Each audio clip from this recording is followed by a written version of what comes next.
अब देखिए जगत गुरु तत्वदर्शी संत रामपाल जी महाराज के मंगल प्रवचन। और ये वेद दिया था पूरा ज्ञान परम अक्षर ब्रह्म ने, कबीर भगवान ने इस ज्योत निरंजन के अंतःकरण में, और उसमें टाइम फिक्स कर दिया था। इतने समय के उपरांत ये इसके अंदर से अपने आप बाहर आओगे ना, तो बाहर भी ना निकालो। तो जब वो बाहर आए तो इसने पढ़ा, खुद निरंजन ने, ज्योत निरंजन ने, उसमें परमात्मा ने हमारे लिए रहम बख्शा था, पूरी जानकारी दी थी ऊपर के लोगों की, वहां की स्थिति की, वहां वापस जाने की। लेकिन इसने, काल निरंजन ने, ज्योत निरंजन ने, ब्रह्म ने, वो वेदों का वो ज्ञान नष्ट कर दिया, और परमात्मा के डर से ये जो चार वेदों में विभाजित कर दिया गया, इतना ज्ञान ब्रह्मा को दे दिया। पहले ये एक ही ज्ञान था, वेद के चार हिस्से तो बाद में बने। अब ब्रह्मा ने सोचा कि भी भगवान का दिया हुआ ज्ञान है, गलत नहीं हो सकता। तो इसने क्या देखा कि ज्योत निरंजन आकाशवाणी की थी, उसको भी भगवान का इसने आदेश मान लिया। और वेदों को तो, वेद तो थे ही परमात्मा दिए हुए, तो वेदों में केवल इसने वो पोर्शन रख लिया, वो भाग रख लिया जिसमें ज्ञान तो है पूर्ण परमात्मा का, लेकिन पूजा की विधि केवल ब्रह्म तक की है। ओम मंत्र का जाप है, हठ योग नहीं है किसी वेद में। तो यजुर्वेद अध्याय नंबर 40 के मंत्र नंबर 15 से इन्होंने ओम नाम ले लिया, और इनकी अकल ना काम करी। उसमें लिखा है ओम करतु समर किलबे समर करतुम समर।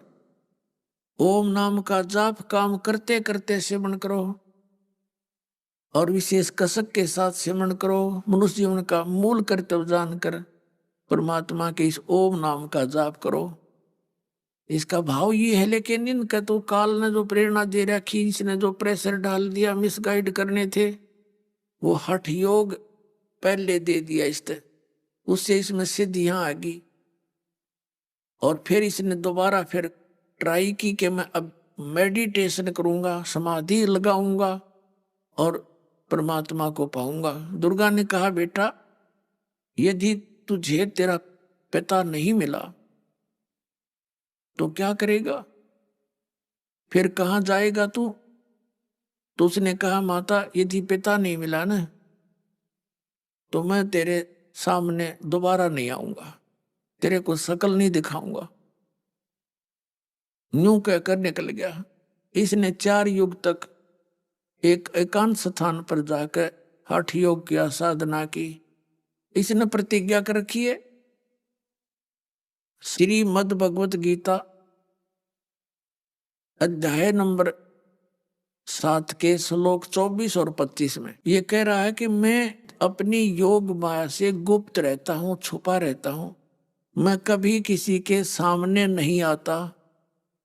मुझ अव्यक्त को ये व्यक्तिम आपनम मनन्ते, मुझ अव्यक्त को, मुझ गुप्त को ये व्यक्ति रूप में आया हुआ ये जन समुदाय, मूर्ख जन समुदाय मान रहा है।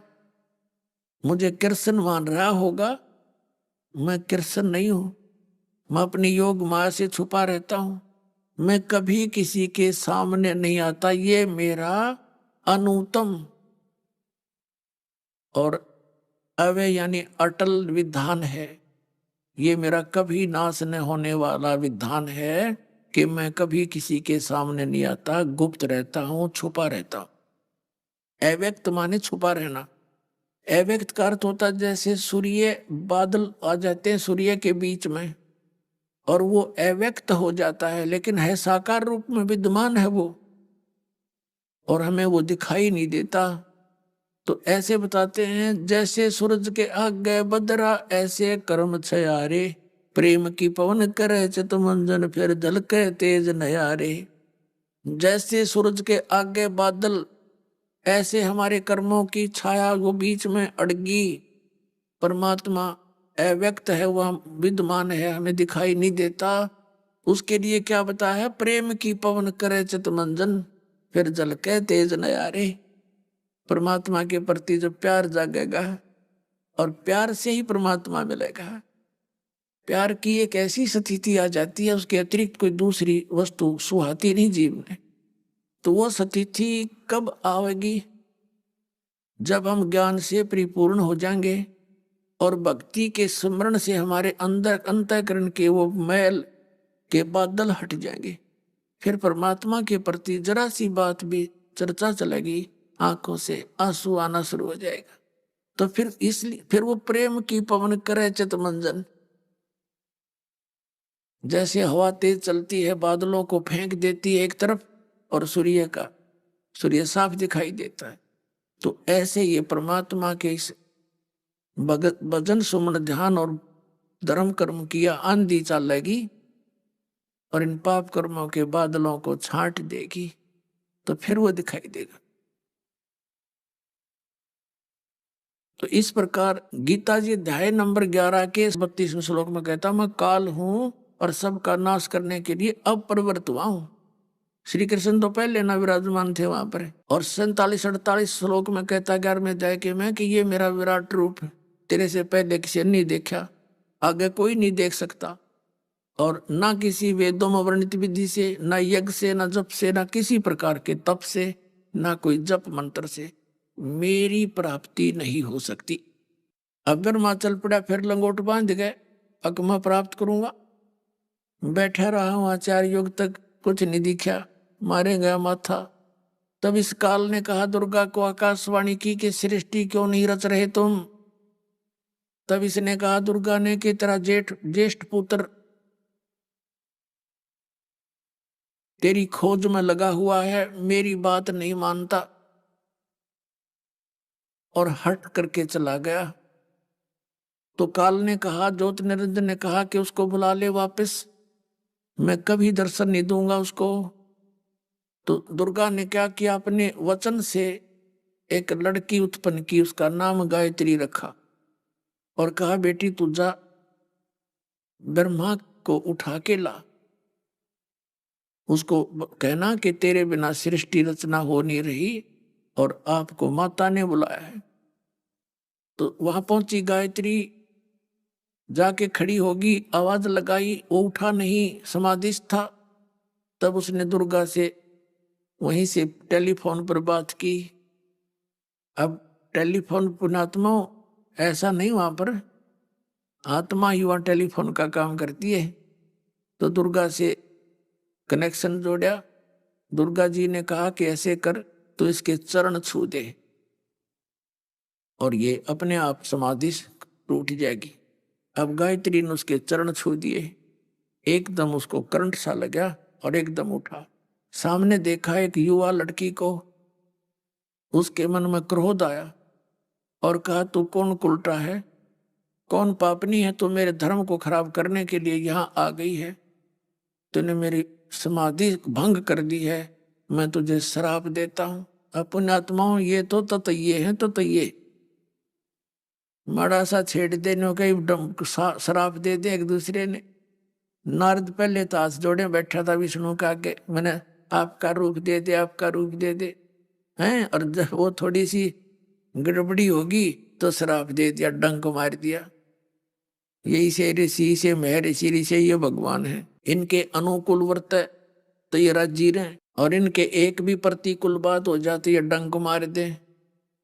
अब गायत्री डर गई, हाथ जोड़ कर ने बोली देख भाई साहब मेरी गलती नहीं है, माँ ने भेजी हूं और उसने ऐसे ऐसे कहा था और तेरे बिना सृष्टि रचना नहीं हो रही, आप चलो मेरे साथ, मैं बुलाने आई हूं, माँ का संदेश है। तो शांत हो गया। शांत हो गया तो कहने लगा गायत्री कैसे चलूं, माँ के सामने मैंने प्रतिज्ञा कर रखी है कि मैं शकल नहीं दिखाऊंगा जब परमात्मा नहीं मिले तो, मुझे भगवान मिले नहीं। अब मैं कैसे शकल दिखाऊं, मुझे शर्म आवेगी, मुझे लज्जा लगेगी, मैं नहीं जा सकता। तो फिर ब्रह्मा ने कहा मैं एक शर्त पर चल सकता हूं, तो झूठी गवाही दे देना कि मुझे पिता के दर्शन हुए और जो वेदों में लिखा है वो बता दूंगा मैं तेरे थे।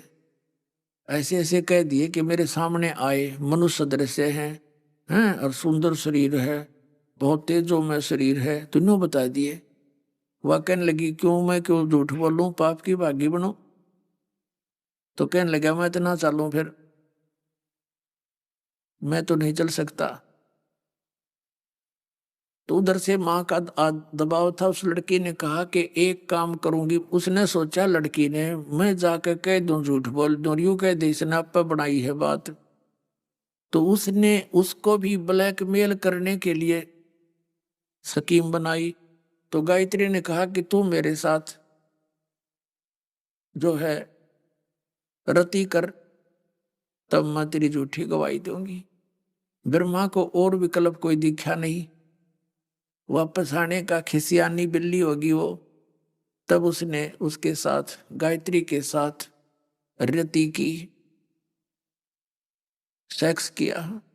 फिर गायत्री ने कहा कि एक से अच्छा दे गवाह और तैयार कर लेते हैं, मेरे पास वचन शक्ति दे रखी है थोड़ी सी। तो उसने अपने वचन से एक लड़की और गवाह बना उत्पन्न कर दी, युवा। उससे कहा कि तू ऐसे ऐसे। ब्रह्मा ने कहा मेरी झूठी गवाही दे दे। तो वो कहने लगी मैं क्यों दे दूं, कल न तू मुकर जा। तो उसने भी वही शर्त रखी जो गायत्री ने रखी। उसका नाम पोपवती रखा था। तो ब्रह्मा ने अपनी व्यवस्था के कारण समझो उससे भी वैसा ही कर्म किया। अब गरीबदास जी कहते हैं, दास गरीब या चूक धरोधर, ये धुरते बिजली पड़ती आ रही है या इस लोक के अंदर सारे ये आग लगी हुई है। तो वो दोनों तीनों के तीनों माँ के पास आ गए, दुर्गा जी के पास। अब देवी जी ने पूछा, पुत्र क्या तुझे मिल गया तेरा पिताजी, भगवान के दर्शन हो गए तुझे? कहाँ जी हो गए? सचमुच? कहाँ सचमुच दर्शन हो गए, तभी तो मैं आया हूं। तो उसने कहा भाई फिर कोई लक्षण, कोई प्रमाण दे, कोई गवाह बता, कि इनसे पूछ लो दोनों को, इनके सामने दर्शन दिए मेरे को, जब चाहूं जब दर्शन दे देते थे। तो उन्होंने, दुर्गा ने उन दोनों से पूछा कि बोलो क्या ये सच कह रहा है? उन्होंने कह दिया हाँ जी सच्ची है, हमारे सामने दर्शन दिए, ऐसे ऐसे तेजों में शरीर है और नर आकार है, मनुष्य जैसा है, जैसा वेदों में लिखा था वैसे बता दिया। तो उस दुर्गा की शंका होगी, एक तरफ तो यूं कह रहा है कि मैं किसी ने दर्शन दो नहीं, मैंने प्रतिज्ञा कर ली, और इन बच्चों को इसने दर्शन दे दिए तो मैंने मूर्ख बना रहा है। वह नाराज होकर एक तरफ जा बैठी कि संभाल तेरे डमडमे ने।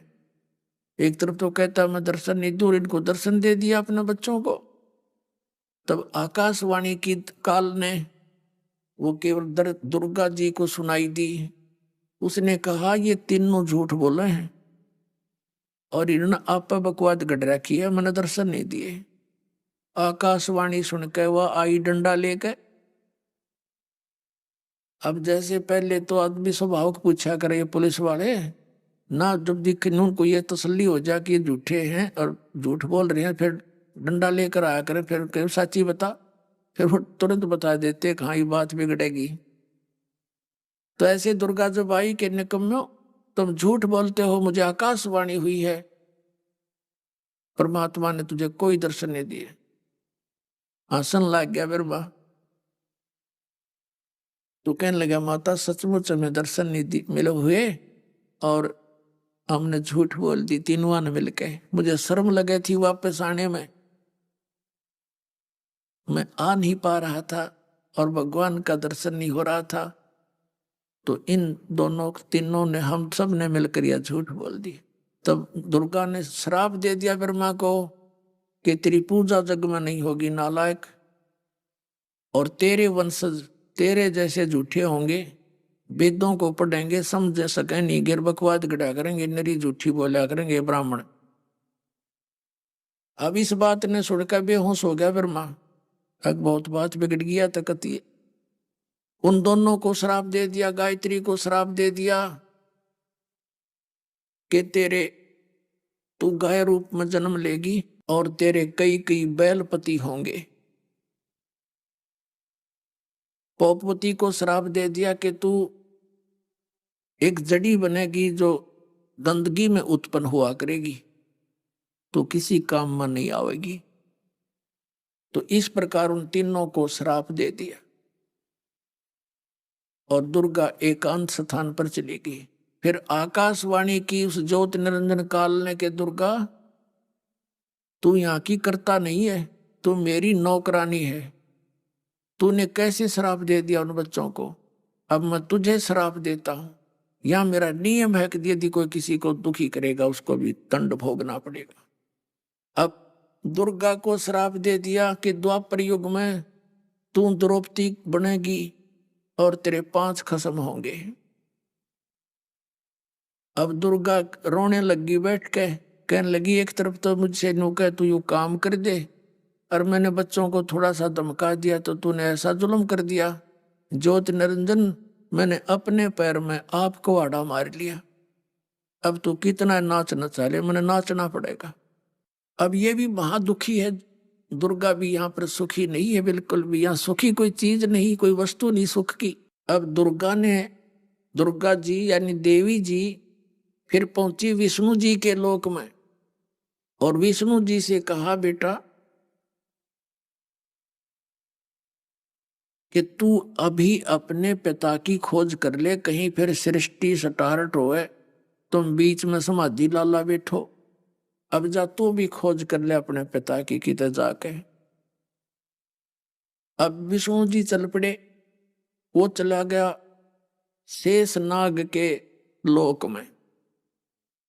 यहां जैसे राजाओं ने अपनी सीमा बांट रखी है, कुत्ते ने अपनी गली बांट रखी है, भैंसे जोटे ने अपनी सीमा बांट रखी है गांव के गांव में, कि इधर कोई दूसरा भैंसा आ जाता लड़ मरे उसके साथ। तो जो ही विष्णु जी शेषनाग के लोक में गया, शेषनाग ने सोचा ये कौन आ रहा है मेरी आज्ञा के बिना मेरे लोक में, इसको बिल्कुल खौफ नहीं मेरा, मैं यहाँ का राजा हूं। 1000 फन 1000 मुख है शेषनाग के।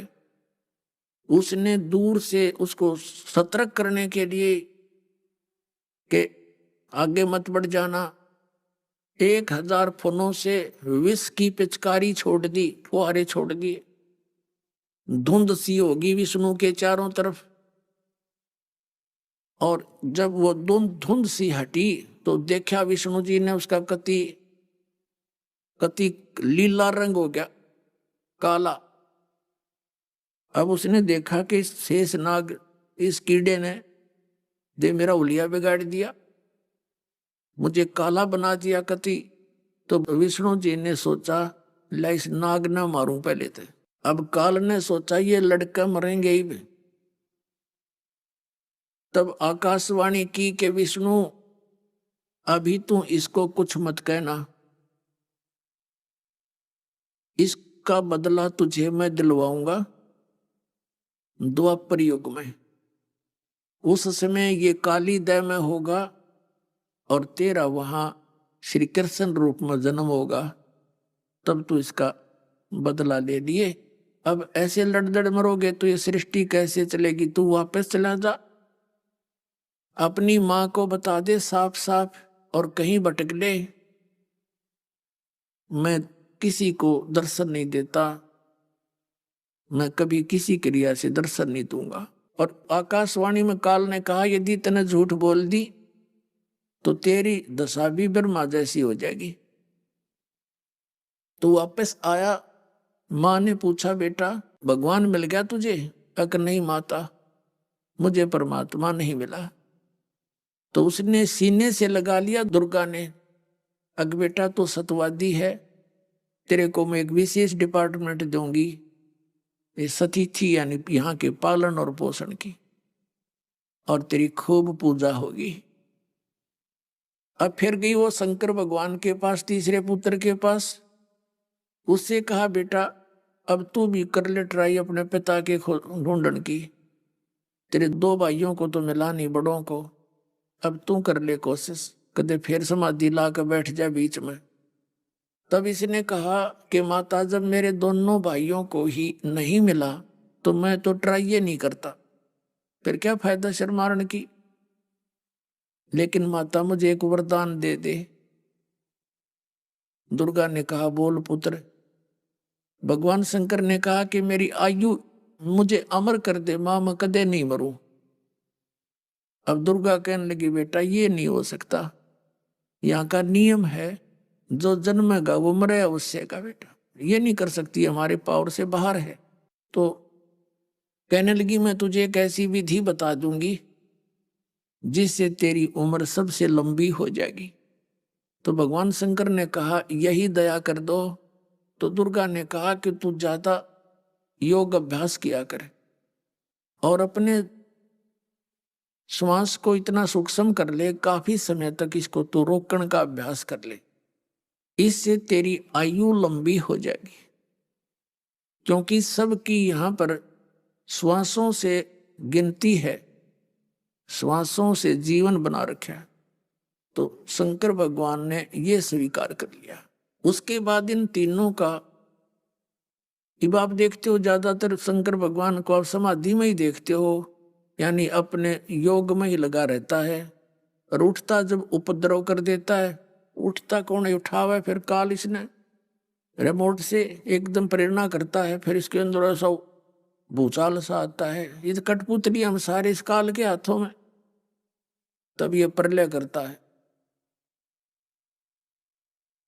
और वैसे विधान बना रखा है सबको मारने का, यमदूत छोड़ रखे हैं सारे, तो वो सब यमराज वगैरह शंकर भगवान के ही डिपार्टमेंट में उसके विभाग में आते हैं। अब कहने का भाव ये है कि फिर दुर्गा ने इन तीनों का ब्याह करने की सोची, अपने ही वचन से 3 पुत्रियां उत्पन्न की और उनको सागर के अंदर छुपा दिया समुद्र में। दूसरी बार इन्होंने जब सागर मंथन किया, सागर मंथन के लिए भेज दिया और कहा तुम जाओ और जो जो वस्तु निकले उनको अलग अलग पहचान करके लाना। तो ये वहां पहुंचे, तीनों लगे सागर मंथन किया। तो पहले एक लड़की निकली, उसको अलग से खड़ा कर दिया, दूसरी निकली उसको अलग से, तीसरी को अलग से, अलग अलग पहचान करके ले आए माँ के पास। तो उन्होंने बताया कि माता ये पहले निकली, ये दूसरे 2nd नंबर पे, तीसरे नंबर पर, और कुछ नहीं निकला, काफी देर तक लगे रहे। तब दुर्गा ने कहा कि पहले वाली का नाम सावित्री रख दिया, ब्रह्मा के साथ उसका संयोग जोड़ दिया, और दूसरी का नाम लक्ष्मी रख दिया, विष्णु के साथ व्याधि, और तीसरी का नाम उमा रखा, वो शंकर का व्याधि। वहां से काल की यह सृष्टि शुरू होगी। अपनात्माओं एक थोड़ी सी देखने की बात है। अब जैसे ब्रह्मा विष्णु महेश का ब्याह हुआ, जब ना तो कोई बाती था, ना कोई बराती था, ना कोई पंडित मंत्र बोलनिया था, तो ब्याह तो भाई संस्कार से होता है। तो इस प्रकार ये ड्रामाबाजी बाद में शुरू करी, ये नकली ऋषि में ऋषियों का किया हुआ काम है। हमने फिर वहीं आना है जहां से हम सुख सुविधा से अपना जीवन निर्वाह कर सके।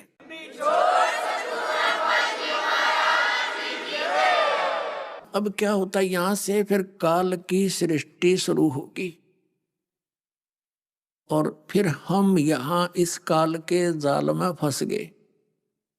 तो पुण्यात्माओं हमारी यह दुर्गति देखी उन्होंने, जो स्टार्ट हुआ था जो प्रसंग जहां से, अब वो परमात्मा हमारा पिता है, हम उसकी अंश हैं।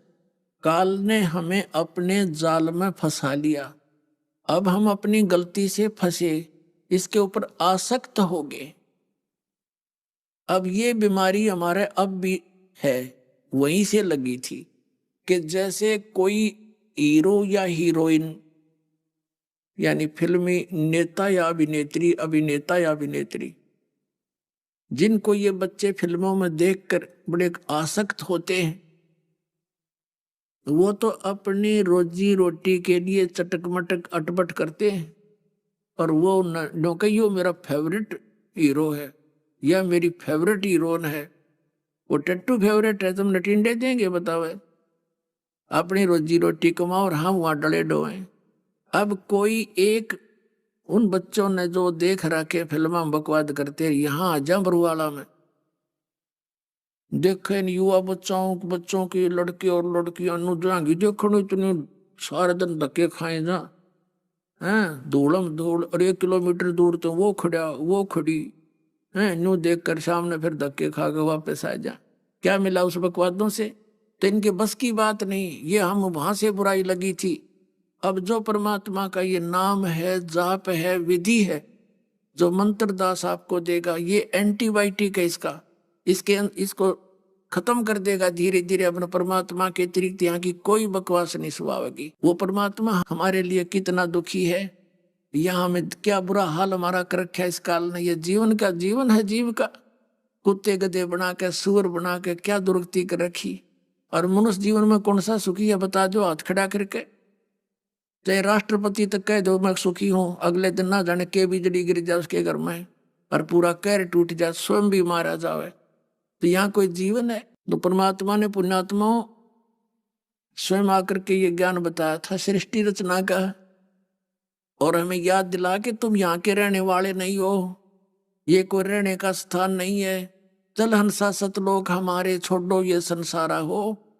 इस संसार का काल है राजा, ये माया जाल पसारा हो। ये सब माया जाल में फंसा कर तुम्हें धोखे में दे के रखा हुआ है। ये तेरा बेटा है, ये तेरी बेटी है, 1 मिनट में मृत्यु हो जा, अपनी या बेटा या बेटी की। हमारा क्या था इसमें? कितना मूर्ख बना रखा है। लेकिन ये जीव की बस की बात नहीं है। ये तो है ज्ञान जो दास आपको बता रहा, ये सच्चाई है। यू ज्ञान भी कुछ साथ देगा आपका, लेकिन इसमें मूल काम करेगा ये मंत्र। जो नाम जाप आपको दिया जाएगा, जो 3 मंत्र का जाप है, ये विशेष मंत्र है। और जो प्रथम मंत्र है वो यहाँ के इन भगवानों से, जो हमारे शरीर के अंदर ये 5 प्रधान हैं, मूल कमल में गणेश जी, नाभि कमल में विष्णु जी और लक्ष्मी, और हृदय कमल में शिव और पार्वती, कंठ कमल में दुर्गा। ये हमारी इस बॉडी पे इनका कंट्रोल है, कब्जा है, और ये रहते अपने लोक में है जहाँ इनका लोक है, और वहां से प्रत्येक मनुष्य के अंदर इनका उससे कनेक्शन है। जैसे एक टेलीविजन होता है और टेलीविजन में चैनल होते हैं, उन चैनलों में जो भी कार्यक्रम दिखाई देता वो मूल तो कहीं और होता है, लेकिन उसका वहां प्रतिबिंब देख सकते हैं। तो ऐसे ये यहाँ पर हमारे जकड़े हुए हैं। और जो मंत्र दास आपको प्रथम देगा वो ये भगवानों का ऋण और इनसे मिलने वाली राहत आपको प्रारंभ हो जाएगी। यानी उसमें यहाँ की सुख संपत्ति सुविधा आपको मिलेंगी, और ये भगवान तीनों ही देते हैं। ये इनकी मजदूरी है। जैसे किसी ने कनेक्शन ले रखा है बिजली का, टेलीफोन का, उनका बिल भरते रहोगे तो सुविधा प्राप्त रहेंगी। लेकिन आप होगे कंगाल, क्योंकि साधना ठीक रही नहीं, तो आपका कनेक्शन कट गया। जो आध्यात्मिक लाभ होना था वो बंद हो गया आपका केवल पहले की बैटरी चार्ज है, वही काम कर रही है, जिसका थोड़ा बहुत सुख दुख जिसको हो रहा है। अभी आपने सुने संत रामपाल जी महाराज के मंगल प्रवचन।